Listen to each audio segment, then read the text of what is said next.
बिस्मिल्लाहिर्रहमानिर्रहीम। अस्सलाम वालेकुम नाज़रीन, आपको एक दफ़ा फिर अपने इस यूट्यूब चैनल पर खुश आमदीद कहता हूँ। नाज़रीन, इन्फॉर्मेटिव वीडियोस की सीरीज़ में एक और वीडियो के साथ आज हाजिर हुआ हूँ। इस वीडियो में हम डिस्कस करेंगे डेविल ट्रायंगल के बारे में, जिसका मशहूर ज़माना नाम बरमूदा ट्रायंगल है। नाज़रीन, ये ऐसी ट्रायंगल है कि जहाँ जो इसके अंदर से या जो इसके ऊपर से, यानी एक स्पेसिफिक एरिया है नॉर्थ अटलांटिक ओशन के अंदर।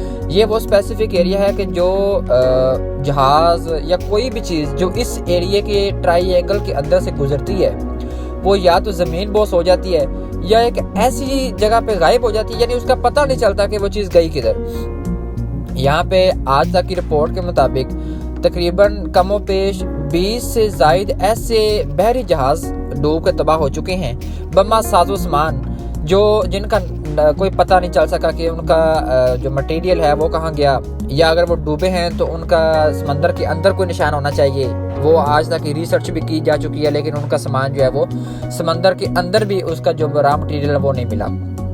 इस बात का पता तब चला कि 1945 में जब एक जहाज़ जो है बहरी जहाज़ वो मिस्टीरियस तौर पर गायब हो गया।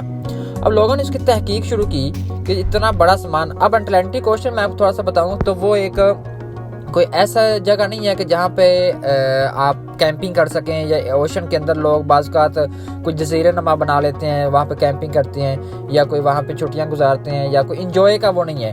अटलांटिक ओशन का टेम्परेचर हमेशा तकरीबन माइनस में रहता है और हालात वहाँ तकरीबन ही ख़राब रहते हैं। अब ख़राब रहने से मुराद ये है कि वहाँ पे समंदर की हवाएं तेज़ होती हैं, बाज़ दफ़ा तूफ़ान भी आते जाते रहते हैं, और लेकिन यकीनन चूँकि दुनिया को जोड़ने के लिए इस्तेमाल किया जाता है, इसलिए आमदोरफ्त बजरिया बहरी जहाज़ वो चलती ही रहती है। मतलब वहाँ पे लोगों का आना जाना बहरी जहाज़ के अंदर रहता ही है।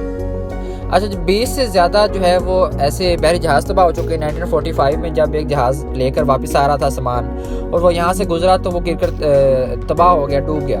अब लोगों ने उस पर रिसर्च शुरू की तो पता चला कि जी ये यहाँ पे जो आके यहाँ से, यानी लास्ट टाइम इसको यहाँ पे देखा गया था और उसके बाद से वो गायब है। फिर इस पर ये नज़र में आया 1945 में, उसके बाद से इसको नोट करना शुरू कर दिया गया। अब जाहिर है कि आपने जब एक मुल्क से दूसरे मुल्क जाना हो तो आपको कहीं ना कहीं किसी न किसी हद तक दरिया के ऊपर से भी ज़्यादा गुजरना पड़ता है, क्योंकि आम तो रफ्त होती है और पानी जो है वो 70% जो है वो पूरी दुनिया में फैला हुआ है, और ये समंदर जो है वो एक दूसरे के साथ मुल्क को कनेक्ट करने का भी ज़रिया है। तो आपको समंदर से ऊपर गुजरना पड़ता है। तो आप जब ऊपर से गुजरते हैं, बताया जाता है रिपोर्ट्स के मुताबिक कि 50 से ज़्यादा एरोप्लेन्स जो कि इसके ऊपर से गुजरे हैं तो वो भी तबाह हो गए हैं, यानी वो भी ज़मीन के इधर समंदर के अंदर गिर के मिस्टीरियस तौर पर गायब हो गए। अब यहाँ पे 2-3 चीज़ें हैं। एक तो कुछ साइंटिस्ट कहते हैं, साइंटिस्ट की जो है वो हरकत में आ जाती है, और कुछ जो है वो हम जैसे जो मुस्लिम अक़ीदा रखते हैं लेकिन पढ़े लिखे, वो कहते हैं कि यहाँ पे नेचर जो है ना वो अमल दखल अपना प्ले करती है। अब यहाँ पे आप मुख्तलिफ पॉइंट्स हैं दुनिया में कि जहाँ पे नेचर जो है वो आपको अपना आप दिखाती है। मसलन अगर आप चले जाएँ मक्का मुअज़्ज़मा में, तो वहाँ पे आप लोगों को एक वादी जिन मिलती है।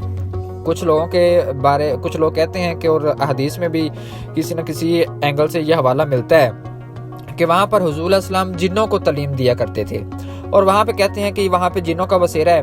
और वहाँ पे एक निशानी ये है कि अगर आप पानी जो वाटर है उसको अगर आप ऊंची साइड पे डालें तो होना तो ये चाहिए कि ऊंची साइड से नीचे वाली साइड पे की तरफ आए पानी, लेकिन यहाँ पे उल्टा है। यहाँ पे अगर आप बोतल भी फेंक के देखें, कोई भी आप उम्रा करने जाएं या जो भी लोग जाएं, तो आप देखेंगे कि यहाँ पानी जो है वो नीचे से ऊपर की तरफ जाएगा, यानी जो पानी है वो अपनी ही नेचर के खिलाफ काम करेगा। पानी अगर आप देखें तो ऊपर से नीचे या किसी ऐसे मुकाम से नीचे की तरफ आता है। अगर आपने चश्मे देखे हों या कोई आपने ग्लेशियर्स देखे हो तो पानी ऊपर से नीचे की तरफ लैंड कर रहा होता है, लेकिन यहाँ पे पानी जो है वो नीचे से ऊपर जा रहा होता है। अगर आपने बोतल भी इवन के रखी है तो वो भी नीचे से ऊपर की तरफ जो है ना वो रोल होती जाती है। तो इसका मतलब है कि वहाँ पे कुछ ऐसी ताकत है या नेचर जो है वो अपने आप को दिखा रही है।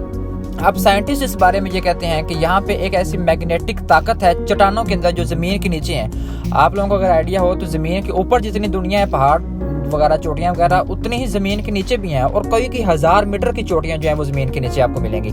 तो अगर आप लोग देखें तो साइंटिस्ट कहते हैं कि यहाँ पे जो ज़मीन की चोटियाँ जो ज़मीन के नीचे हैं, समंदर के नीचे, उनके अंदर कोई मैग्नेटिक पॉइंट्स हैं, यानी इतनी स्ट्रॉन्ग मैग्नेटिक पावर्स हैं कि वो ज़मीन से, समंदर से हज़ारों मीटर ऊपर उड़ने वाले एरोप्लेन को भी अपनी तरफ खींच लेती हैं और ज़मीन के पहाड़ के अंदर, अपने समंदर के अंदर गिरा देती हैं। और हम कहते हैं कि यहाँ पर नेचर एग्जिस्ट करती है, यानी अगर आप इस स्पेसिफिक पॉइंट से गिरेंगे तो निकलेंगे या यहाँ से सफ़र करने की कोशिश करेंगे तो आपको होगा कोई ना कोई चीज़, लेकिन एक मैग्नेटिक। फिर साइंटिस्ट ये कहते हैं कि यहाँ पे जो है वो हालात ख़राब रहते हैं, तूफ़ान रहता है इस स्पेसिफिक एरिया में, तूफ़ान आया रहता है, तेज़ हवाएं चल रही होती हैं, समंदर की लहरें बड़ी ऊंची ऊंची होती हैं, जो कि इतने बड़े बड़े पहाड़ों को लेके जो है वो इतने बड़े बड़े आपके बहरी जहाज़ हैं उनको लेके डूबती हैं। कुछ लोग कहते हैं कि जी हमेशा जो भी वाक़या हुआ है वो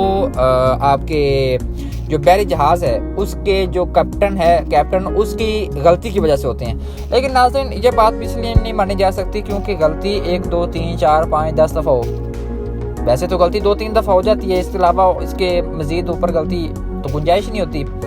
और आप 10 20 ये 50 रिपोर्ट्स के मुताबिक बताया जाता है कि 50 ऐसे जहाज़ हैं जो कि बहरी जहाज़ जो कि यहाँ से जो है वो डूबे हैं, यानी इस मुकाम पे आके डूब गए हैं।